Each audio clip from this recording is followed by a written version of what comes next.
Welcome to English Hub for Stories. Unjustified fear. I'm not very sociable, and often I forget about my friends. After letting 2 years go by, on one of those January days in 1979, they're so hot, I went to visit a friend who suffers from somewhat unjustified fears. His name doesn't matter, just call him, Enrique Vianney. On a certain Saturday in March, 1977, his life changed course.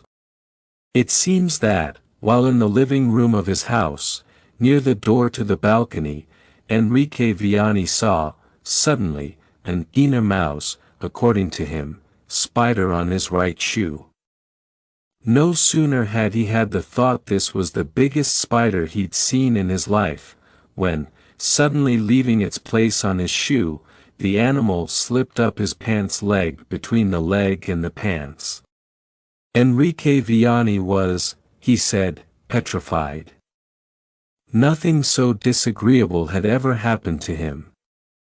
At that instant he recalled two principles he had read somewhere or other, which were, 1. That, without exception, all spiders, even the smallest ones, carry poison, and can inject it, and 2. That spiders only sting when they feel attacked or disturbed.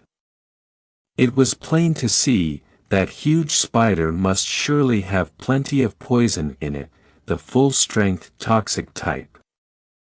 So, Enrique Vianney thought the most sensible thing to do was hold stock still, since at the least move of his, the insect would inject him with a definitive dose of deadly poison.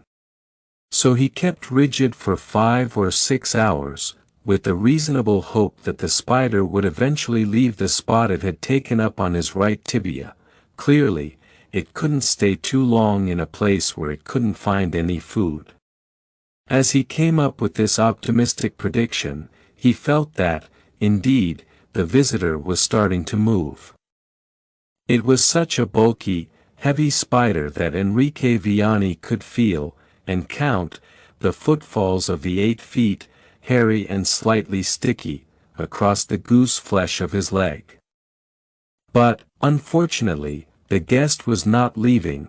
Instead, it nested, with its warm and throbbing cephalothorax and abdomen, in the hollow we all have behind our knees. Asterisk up to here we have the first, and, of course, fundamental, part of this story. After that there came some not very significant variations. The basic fact was that Enrique Vianney, afraid of getting stung, insisted on keeping stone still as long as need be, despite his wife and 2 daughters' pleas for him to abandon the plan. And so, they came to a stalemate where no progress was possible. Then Graciela, the wife, did me the honor of calling me in to see if I could resolve the problem. This happened around 2 in the afternoon. I was a bit annoyed to have to give up my one siesta of the week, and I silently cursed out people who can't manage their own affairs. Once over at Enrique Vianney's house, I found a pathetic scene. He stood immobile, though not in too stiff a pose, rather like parade rest. Graciela and the girls were crying. I managed to keep myself calm and tried to calm the 3 women as well. Then I told Enrique Vianney that if he agreed to my plan, I could make quick work of the invading spider. Opening his mouth just the least bit, so as not to send the slightest quiver through his leg muscle, Enrique Vianney wondered. What plan? I explained. I'd take a razor blade and make a vertical slit downwards in his pants leg till I came to the spider, without even touching it. Once this was done, it would be easy for me to hit it with a rolled-up newspaper, knock it to the floor and then kill it or catch it. No, no, muttered Enrique Vianney, desperate, but trying to restrain himself. The pants leg will move and the spider will sting me. No, no, that's a terrible idea. Stubborn people drive me up the wall. Without boasting, I can say my plan was perfect, and here this wretch who'd made me miss my siesta just up and rejects it, for no serious reason, and, to top it off, he's snotty about it. Then I don't know what on earth we'll do, said Graciela. And just tonight we have Patricia's 15th birthday party. Congratulations, I said, and kissed the birthday girl. And we can't let the guests see Enrique standing there like a statue. Besides, what will Alejandro say? Who's Alejandro? My boyfriend, Patricia, predictably, answered. I've got an idea, exclaimed Claudia, the little sister. We can call Don Nicola and... I want it clear that I wasn't exactly wild about Claudia's plan and had nothing to do with its being adopted. In fact, I was dead set against it. But everyone else was heartily in favor of it, and Enrique Vianney was more enthusiastic than anyone. So Don Nicola showed up, and right away, being a man of action and not words, he set to work. Quickly he mixed mortar and, brick by brick, built up around Enrique Vianney a tall, thin cylinder.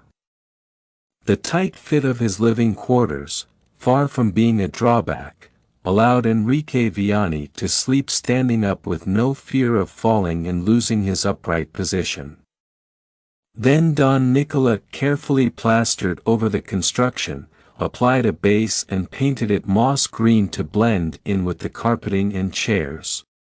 Still, Graciela, dissatisfied with the general effect of this mini obelisk in the living room, tried putting a vase of flowers on top of it and then an ornamental lamp.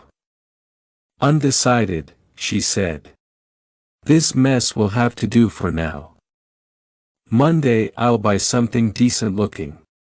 To keep Enrique Vianney from getting too lonely, I thought of staying on for Patricia's party, but the thought of facing the music our young people are so fond of terrified me. Anyway, Don Nicola had taken care to make a little rectangular window in front of Enrique Vianney's eyes, so he could keep entertained watching certain irregularities in the wall paint.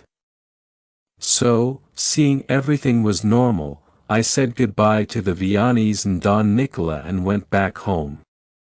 In Buenos Aires back in those years we were all overwhelmed with duties and obligations. The truth is I almost forgot all about Enrique Vianney. Finally, a couple of weeks ago, I managed to get free for a moment and went to call on him. I found he was still living in his little obelisk, only now a splendid blue flowering creeper had twined its runners and leaves all around it. I pulled a bit to one side some of the luxuriant greenery, and through the little window I managed to spot a face so pale it was nearly transparent. Guessing the question I was about to ask, Graciela told me that, through a kind of wise adaptation to the new circumstances, nature had exempted Enrique Vianney from all physical necessities. I didn't want to leave without making one last plea for sanity. I asked Enrique Vianney to be reasonable. After 23 months of being walled up, this spider of ours was surely dead, so, then, we could tear down Don Nicola's handiwork and... Enrique Vianney had lost the power of speech, or at any rate his voice could no longer be heard. He just said no desperately with his eyes. Tired and, maybe, a bit sad, I left. In general, I don't think about Enrique Vianney. But lately, I recalled his situation 2 or 3 times, and I flared up with rebellion. If those unjustified fears didn't have such a hold, you'd see how I'd grab a pickaxe and knock down that ridiculous structure of Don Nicola's. You'd see how, facing facts that spoke louder than words, Enrique Vianney would end up agreeing his fears were groundless. But, after these flare-ups, respect for my fellow man wins out, and I realize I have no right to but into other people's lives and deprive Enrique Vianney of an advantage he so treasures. The end.